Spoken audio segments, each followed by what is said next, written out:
Hi hello ನಮಸ್ತೆ, ನಾನು ರಾಜು ಅಷ್ಟೇ. ನೀವು ನೋಡ್ತಿದ್ದೀರಾ centre point Kannada YouTube channel.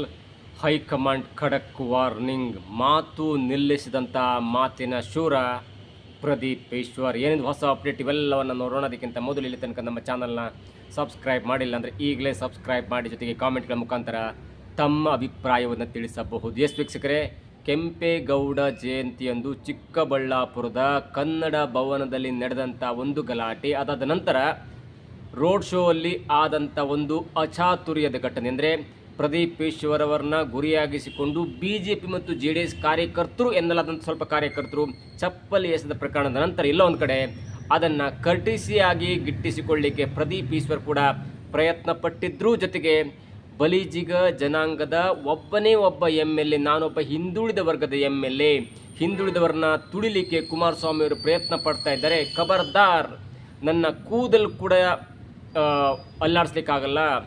ಏಕವಚನದಲ್ಲಿ ಕುಮಾರಸ್ವಾಮಿಗೆ ಬೈದು, ನಿನ್ನ ಚೀಲಗಳನ್ನು ಯಾಕೆ ಕಳಿಸ್ತಿದ್ಯಾ, ನೀನು ತಾಕತ್ತಿದ್ರೆ ಇಲ್ಲಿ ಬಂದು ನನ್ನ ವಿರುದ್ಧ ನಿಂತು ಗೆದ್ದು ತೋರಿಸು ಎನ್ನುವಂಥ ಒಂದು ಖಡಕ್ಕಾದ ಮಾತನ್ನು ಹೇಳಿದರು. ವಯಸ್ಸಿನಲ್ಲಿ ಕುಮಾರಸ್ವಾಮಿಯವರಷ್ಟೇ ವಯಸ್ಸಾಗಿದ್ದರೆ ಅಥವಾ ಕುಮಾರಸ್ವಾಮಿಯವರಷ್ಟೇ ರಾಜಕೀಯ ಅನುಭವವಾಗಿದ್ದರೆ, ಕುಮಾರಸ್ವಾಮಿ ನಿಭಾಯಿಸಿದ ಒಂದು ಹುದ್ದೆಯನ್ನು ಅರ್ಧಕ್ಕಾದರೂ ನಿಭಾಯಿಸಿದ್ರೆ ಪ್ರದೀಪ್ ಈಶ್ವರ್ ಎನ್ನುವಂಥ ಒಬ್ಬ MLA ಮಾತಿಗೆ ಬೆಲೆ ಇರ್ತಾ ಇತ್ತು, ತೂಕ ಕೂಡ ಇರ್ತಾ ಇತ್ತು. ಅಥವಾ ಮೊದಲ ಬಾರಿಗೆ ಕುಮಾರಸ್ವಾಮಿಯವರ ಮೇಲೆ ಪ್ರದೀಪ್ ಈಶ್ವರ್ ಅವರು ಕೆಂಡಾಮಂಡಲರಾಗಿದ್ದಾರೆ ಎನ್ನುವಂಥ ಮಾತು ಮೊದಲ ಬಾರಿಗಾಗಿದ್ದರೆ ಅದಕ್ಕೂ ಕೂಡ ಒಂದು ತೂಕ ಇರ್ತಿತ್ತು. ಆದರೆ ಮನಸ್ಸಿಗೆ ಬಂದ ಹಾಗೆ ತಮ್ಮ ಪಕ್ಷದವರನ್ನ ಬಿಟ್ಟು ವಿರೋಧ ಪಕ್ಷದ ಪ್ರತಿಯೊಬ್ಬರನ್ನು, ಹಿರಿಯರಿಂದ ಹಿಡಿದು ಹಿರಿಯರಿಂದ ಎಲ್ಲರನ್ನೂ ಏಕವಚನದಲ್ಲೇ ಬೈಯುವಂಥ ಪ್ರದೀಪ್ ಈಶ್ವರ್ಗೆ ಇದೀಗ ಹೈಕಮಾಂಡ್ ಚಾಟಿ ಕೂಡ ಬೀಸಿದೆ. ಹೀಗೆ ಮುಂದುವರೆದ್ರೆ ನೀವು ನಿಮ್ಮ ಒಂದು ಸ್ಥಾನದ ಗೌರವದ ಜೊತೆಗೆ ಕಾಂಗ್ರೆಸ್ ಗೌರವವನ್ನು ಕೂಡ ಮಣ್ಣು ಪಾಲು ಮಾಡ್ತೀರಿ.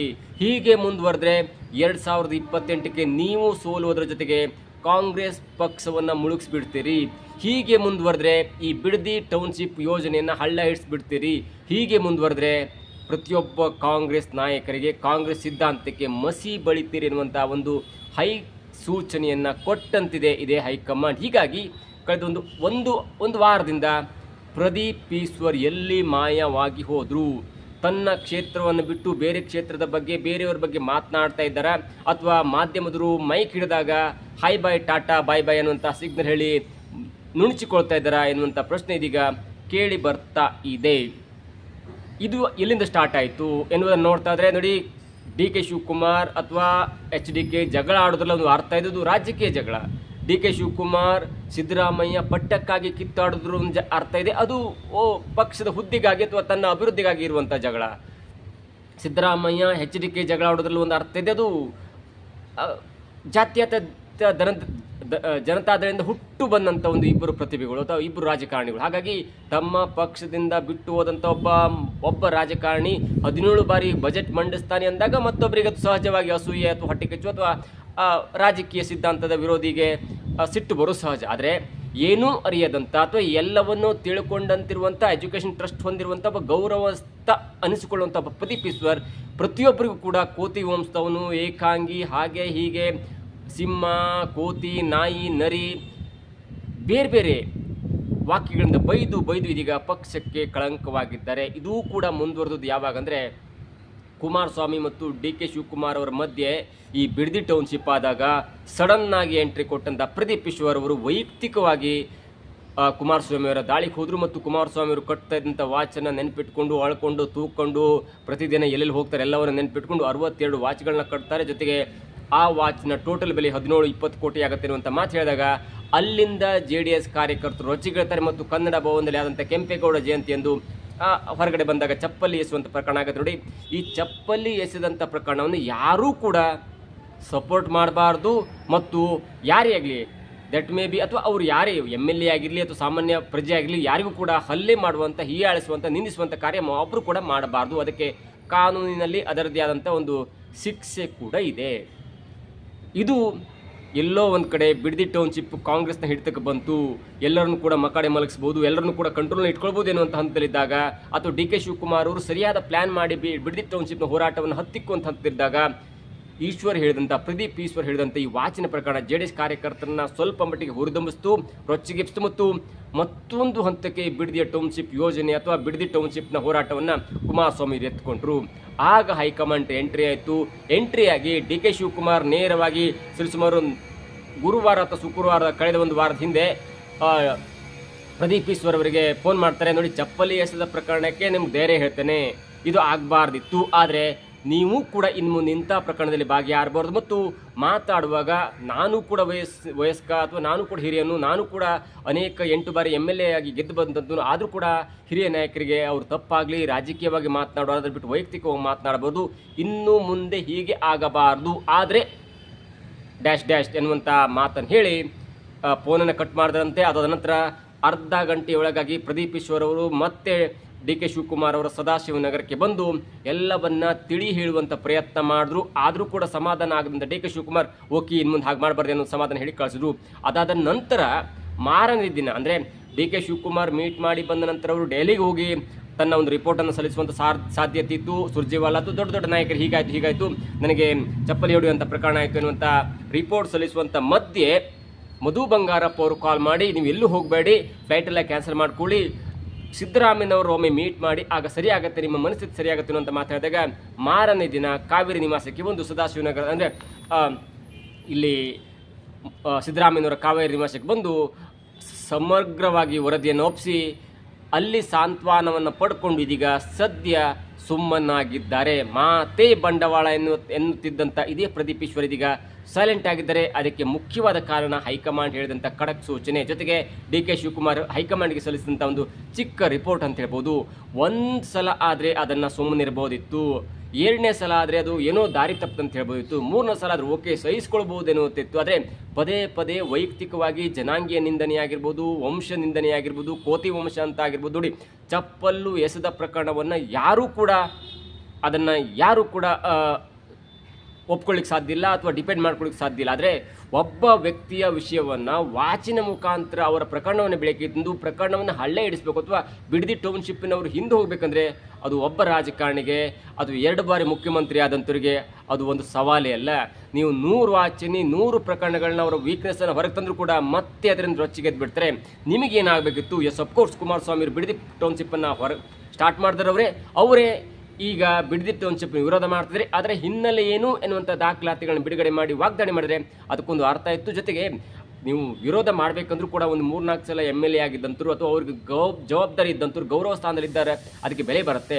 ಅದನ್ನು ಬಿಟ್ಟು ಒಮ್ಮೆ ಗೆದ್ದಂಥ ಒಬ್ಬ MLA ಕುಮಾರಸ್ವಾಮಿ ಅಂತ ಒಬ್ಬ ಹಿರಿಯ ರಾಜಕಾರಣಿಗೆ, ಒಬ್ಬ ಕೇಂದ್ರ ಸಚಿವರಿಗೆ, ಅದು ಕುಮಾರಸ್ವಾಮಿ ಆಗಿರ್ಬೋದು, DK ಶಿವಕುಮಾರ್ ಆಗಿರ್ಬೋದು, ದೇಶಪಾಂಡೆ ಆಗಿರ್ಬೋದು, ಸಿದ್ದರಾಮಯ್ಯ ಆಗಿರ್ಬೋದು, ಈಶ್ವರಪ್ಪ ಆಗಿರ್ಬೋದು, ಯಡಿಯೂರಪ್ಪ ಆಗಿರ್ಬೋದು, ಅಥವಾ ದೊಡ್ಡ ಜಾರಕಿಹೊಳಿ ಆಗಿರ್ಬೋದು, HC ಮಹದೇವಪ್ಪ ಆಗಿರ್ಬೋದು, ಪರಮೇಶ್ವರ್ ಆಗಿರ್ಬೋದು, ಕೇಂದ್ರ ಜನ, ಇವರೆಲ್ಲ ಕರ್ನಾಟಕ ರಾಜಕಾರಣದಲ್ಲಿ ಒಂದು ದೊಡ್ಡ ಹುದ್ದೆಯನ್ನು ಏರಿದಂಥವ್ರು ಮತ್ತು 5-6 ಬಾರಿಗಿಂತ ಜಾಸ್ತಿ MLA ಆಗಿ ಗೆದ್ದಂಥವ್ರು.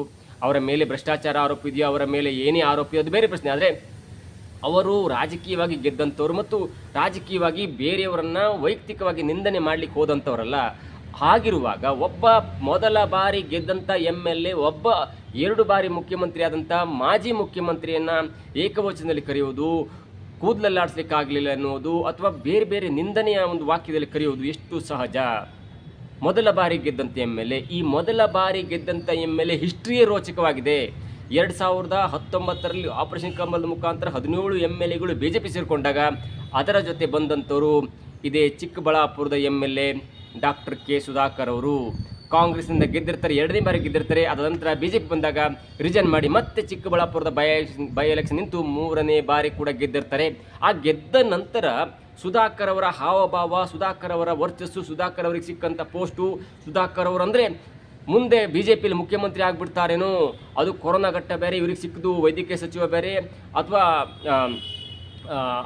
ಆರೋಗ್ಯ ಮತ್ತು ವೈದ್ಯಕೀಯ ಸಚಿವ, ಜೊತೆಗೆ ಅವರು ಕೊರೋನಾವನ್ನು ಹ್ಯಾಂಡಲ್ ಮಾಡಿದಂಥ ರೀತಿ ಎಲ್ಲವೂ ನೋಡ್ತಾ ಇದ್ದರೆ ದಿನ ಸದಾಶಿವನಗರದ ಮನೆಯಿಂದ ಪ್ರೆಸ್ ಮೀಟ್ ಮಾಡೋದನ್ನು ಸಾಯಂಕಾಲ 6 ಗಂಟೆಗೆ ಎಲ್ಲವನ್ನೂ ನೋಡ್ತಾ ಇದ್ದಂಥ BJPಯ ಅಲ್ಲಿನ ನಾಯಕರಾದಂಥ SR ವಿಶ್ವನಾಥ್ ಅವರಿಗೆ ಸ್ವಲ್ಪ ಹಿನ್ನಡೆಯಾಗುತ್ತೆ.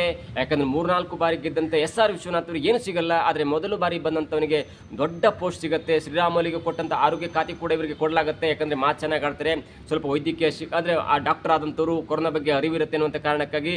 ಜೊತೆಗೆ ಸುಧಾಕರ್ ಅವರನ್ನ ಸೋಲಿಸಲಿಕ್ಕೆ ಎರಡು ಬಣಗಳು ರೆಡಿ ಆಗುತ್ತೆ. ಒಂದು ಕಾಂಗ್ರೆಸ್ನಿಂದ, ಮತ್ತೊಂದು ಬಿಜೆಪಿಯಿಂದ. ಕಾಂಗ್ರೆಸ್ನಿಂದ ಯಾಕಂದರೆ ಬಾಗೇಪಲ್ಲಿಯ MLA ಆಗಿದ್ದಂಥ ಗೌರಿಬಿದನೂರು ಕ್ಷೇತ್ರದಿಂದ ಸತತವಾಗಿ ಗೆದ್ದಂಥ ಇದೇ ಶಿವಶಂಕರ್ ರೆಡ್ಡಿ ಅವರು ತಮ್ಮ ವಿರುದ್ಧ ಹಗೆ ಸಾಧಿಸ್ತಾ ಇದ್ದಾರೆ ಮತ್ತು ಕಾಂಗ್ರೆಸ್ಸನ್ನು ಬಿಟ್ಟು BJP ಹೋದ್ರಲ್ಲ ಅವರನ್ನು ಸೋಲಿಸಲೇಬೇಕೆನ್ನುವಂಥ ಕಾರಣಕ್ಕಾಗಿ ಇದೇ ಗೌರಿಬಿದನೂರಿನ ಆಗಿನ 2023 MLA ಆಗಿದ್ದಂಥ ಶಿವಶಂಕರ್ ರೆಡ್ಡಿ ಅವರು ಪರೋಕ್ಷವಾಗಿ BJPಗೆ ಹೆಲ್ಪ್ ಮಾಡಿದ್ದಾರೆ ಮತ್ತು ಡಾಕ್ಟರ್ ಕೆ ಸುಧಾಕರ್ ಅವರ ಚಿಕ್ಕಬಳ್ಳಾಪುರ ಕ್ಷೇತ್ರದಲ್ಲಿ BJPಯ ವಿರೋಧವಾಗಿ ಕೆಲಸ ಮಾಡಲಿಕ್ಕೆ ಅಥವಾ ಕಾಂಗ್ರೆಸ್ ಪರವಾಗಿ ಕೆಲಸ ಮಾಡಲಿಕ್ಕೆ ಹೆಲ್ಪ್ ಮಾಡಿದ್ರು. ಸಹಜವಾಗಿ ಕಾಂಗ್ರೆಸ್ನಿಂದ ಬಿಟ್ಟು ಹೋದಂಥವರಿಗೆ ಅವ್ರು ಸೋಲಿಸಬೇಕು ಮತ್ತು ಕಾಂಗ್ರೆಸ್ ಗೆಲ್ಲಿಸಬೇಕು ಅನ್ನುವಂಥ ಒಂದು ಹಠ ಇರುತ್ತೆ. ಹಾಗಾಗಿ ಶಿವಶಂಕರ್ ರೆಡ್ಡಿಯವರು ಕೂಡ ಪ್ರದೀಪ್ ಈಶ್ವರ್ ಅವರಿಗೆ ಎಕ್ಸ್ಟ್ರಾ ಬೆಂಬಲವಾಗಿ ನಿಂತರು. ಕಾರಣ ಸುಧಾಕರ್ ಅವರು ಸೋಲಿಸಬೇಕಂತ. Point to be noted. ಇಲ್ಲಿ ಪ್ರದೀಪ್ ಈಶ್ವರ್ ಗೆಲ್ಲಿಸಬೇಕು ಎನ್ನುವುದಕ್ಕಿಂತ ನಮ್ಮ ಪಕ್ಷವನ್ನು ಬಿಟ್ಟು ಹೋದಂಥ ಡಾಕ್ಟರ್ ಕೆ ಸುಧಾಕರ್ ಅವರನ್ನು ಸೋಲಿಸಬೇಕು ಎನ್ನುವಂಥ ಒಂದು ಪಣ ತೊಟ್ಟಿದ್ದಂಥದ್ದು ಇದೇ ಶಿವಶಂಕರ್ ರೆಡ್ಡಿ. ಗೌರಿಬಿದನೂರು ಕ್ಷೇತ್ರದಿಂದ ಗೆದ್ದಂಥವರು, ಉಪಸಭಾಪತಿಯೂ ಆಗಿದ್ದಂಥವ್ರು, ಅವರಿಗೊಂದು ಹಿರಿಯ ರಾಜಕಾರಣಿ. ಮತ್ತೊಂದು ಕಡೆ ಯಲಹಂಕ MLA ಆಗಿರುವಂಥ SR ವಿಶ್ವನಾಥ್ ಅವರು. SR ವಿಶ್ವನಾಥ್ ಅವರಿಗೆ ವರ್ಚಸ್ ಕಡಿಮೆ ಆಗುತ್ತೆ. ತನ್ನ ಪಕ್ಕದ ಕ್ಷೇತ್ರದಲ್ಲಿ ಚಿಕ್ಕಬಳ್ಳಾಪುರ ಕ್ಷೇತ್ರದ ಒಬ್ಬ ಬಂದುಕೊಂಡು ಇಲ್ಲಿ MLA ಆಗಿ ಗೆದ್ದುಕೊಂಡು ದೊಡ್ಡ ದೊಡ್ಡ ಸಚಿವ ಸ್ಥಾನವನ್ನು ಪಡ್ಕೊಂಡು ಇನ್ನೇನು ಯಡಿಯೂರಪ್ಪನವರ ಪಕ್ಕ, ಬೊಮ್ಮಾಯಿ ಪಕ್ಕ ಇರುವಂಥ ಲೆವೆಲ್ಗೆ ಹೋಗ್ಬಿಟ್ರು ಅನ್ನೋಂಥ ಕಾರಣಕ್ಕಾಗಿ ಅವರ ಮೇಲೂ ಕೂಡ ಒಂದು ಕೆಂಗಣ್ಣಾಗತ್ತೆ. ಆಗ ಇದೇ SR ವಿಶ್ವನಾಥ್ ಅವರು ಕಾಂಗ್ರೆಸ್ಗೆ ಸಪೋರ್ಟ್ ಮಾಡಿದ್ದಾರಾ ಎನ್ನುವಂಥ ಮಾತು ಕೂಡ ಕೇಳಿ ಬರ್ತಾ ಇತ್ತು. ಜೊತೆಗೆ ಪ್ರದೀಪ್ ಈಶ್ವರ್ಗಿಂತ ಇವರಿಗೆ ಡಾಕ್ಟರ್ ಕೆ ಸುಧಾಕರ್ ಸೋಲಬೇಕು ಎನ್ನುವಂಥ ಹಂತಕ್ಕೆ ಬಂದು ಮುಟ್ಟಿದ್ರು ಎನ್ನುವಂಥ ಮಾತು ಕೇಳಿ ಬರ್ತದೆ. ಒಟ್ಟಾರೆಯಾಗಿ SR ವಿಶ್ವನಾಥ್ ಮತ್ತು ಶಿವಶಂಕರ್ ರೆಡ್ಡಿ ಅವರ ಕೃಪಾ ಕಟಾಕ್ಷದಿಂದ ಇದೇ ಪ್ರದೀಪ್ ಈಶ್ವರ್ ಗೆದ್ದರಿ ಹೊರತು ತನ್ನ ಒಂದು ಸೇವೆಯಿಂದ, ತನ್ನ ಒಂದು ಮಾತಿನಿಂದ, ತನ್ನ ಒಂದು ವರ್ಚಸ್ಸಿಂದ ಗೆದ್ದಂಥವರಲ್ಲ. ಹೀಗಾಗಿ ಇಂಥ ಒಬ್ಬ ಬೇರೆಯವರ ಪಕ್ಷದಿಂದ ಅಥವಾ ತಮ್ಮ ಪಕ್ಷದಿಂದ ಪರೋಕ್ಷವಾಗಿ ಬೇರೆಯವರನ್ನ ಸೋಲಿಸಬೇಕು ಎನ್ನುವಂಥ ಕಾರಣಕ್ಕಾಗಿ ಗೆದ್ದಂಥ ಪ್ರದೀಪ್ ಈಶ್ವರ್ ಒಬ್ಬ ಮಾಜಿ ಮುಖ್ಯಮಂತ್ರಿ ಹೀನಾಯ ಮಾನವಾಗಿ ಮಾತಾಡುವುದು ಅದು ಕಾಂಗ್ರೆಸ್ನ ವರ್ಚಸ್ಸಿಗೆ ಧಕ್ಕೆ ಬರುತ್ತೆ.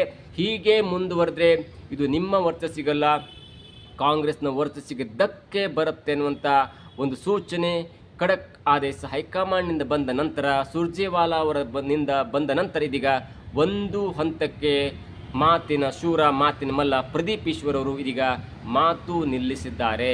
ನೋಡಬೇಕು ಮುಂದಿನ ದಿನಗಳಲ್ಲಿ ಏನಾಗುತ್ತೆ. BK ಹರಿಪ್ರಸಾದ್ ಆಗಲಿ ಅಥವಾ ಕಾಂಗ್ರೆಸ್ ನಾಯಕರು ಅಂದರೆ ಟ್ವಿಟರಲ್ಲಿ, ಮಾಧ್ಯಮದಲ್ಲಿ ಸ್ವಲ್ಪ ಧೈರ್ಯವನ್ನು ಹೇಳಿದ್ದಾರೆ ಹೊರತು ಫೋನ್ ಮಾಡಿ ಈಶ್ವರ್ ಅವರಿಗೆ ಬೈದಿದ್ದಾರೆ ಅನ್ನುವಂಥ ಮಾತು ಕೂಡ ಕೇಳಿ ಬರ್ತದೆ. ಸೈದ್ಧಾಂತಿಕವಾಗಿ ಲಾರ್ಡ್ ಮಾತಾಡ್ತಾರೆ, ಪ್ರಿಯಾಂಕರ್ಗೆ ಮಾತಾಡ್ತಾರೆ, ಅದಕ್ಕೊಂದು ಅರ್ಥ ಇರುತ್ತೆ. ಆದರೆ ನೀವು ಯಾವುದೇ ಸಿದ್ಧಾಂತವಿಲ್ಲದೆ ಸ್ವಪಕ್ಷೀಯರನ್ನ ಮೆಚ್ಚಿಸಲೇಬೇಕು, ಹೈಕಮಾಂಡನ್ನು ಮೆಚ್ಚಿಸಲೇಬೇಕೆನ್ನುವಂಥ ಒಂದೇ ತರಾತುರಿಗೆ ಬಿದ್ದಂಥ ಈಶ್ವರ್ ಇದೀಗ ಮಾತಿನ ಹಳಿಯನ್ನು ತಪ್ಪಿ ಮನೆಗೆ ಬಂದು ಮುಟ್ಟಿದ್ದಾರೆ. ಜೊತೆಗೆ ತಮ್ಮ ಕ್ಷೇತ್ರವನ್ನು ಬಿಟ್ಟು ಸದ್ಯ ಹೊರಗೆ ಬರಲಿಕ್ಕಿಲ್ಲ ಅಥವಾ ದೊಡ್ಡ ನಾಯಕರ ಮೇಲೆ ಮಾತಾಡಬಾರ್ದು ಅನ್ನುವಂಥ ಖಡಕ್ ಸೂಚನೆ ಸಿಕ್ಕಂತಿದೆ ಇದೀ ಪ್ರದೀಪ್ ಈಶ್ವರ್ ಅವರಿಗೆ. ನೋಡಬೇಕು ಮುಂದಿನ ದಿನಗಳಲ್ಲಿ ಮನೆ ಬಿಟ್ಟು ಹೊರಗೆ ಬರ್ತಾರೆ, ವಿಧಾನಸೌಧಕ್ಕೆ ಬಂದು ಯಾರ ಮೇಲೆ ವಾಗ್ದಾಳಿ ಮಾಡ್ತಾರೆ ಅಥವಾ ಮುಂದೆ ಏನೇನು ಆಗುತ್ತೆ ಎಲ್ಲೂ ಕೂಡ ಕಾದು ನೋಡಬೇಕು. ಇದಾಗುತ್ತೆ ಇವತ್ತಿನ ವಿಶೇಷ. ನೋಡ್ತಾರೆ centre point Kannada YouTube channel.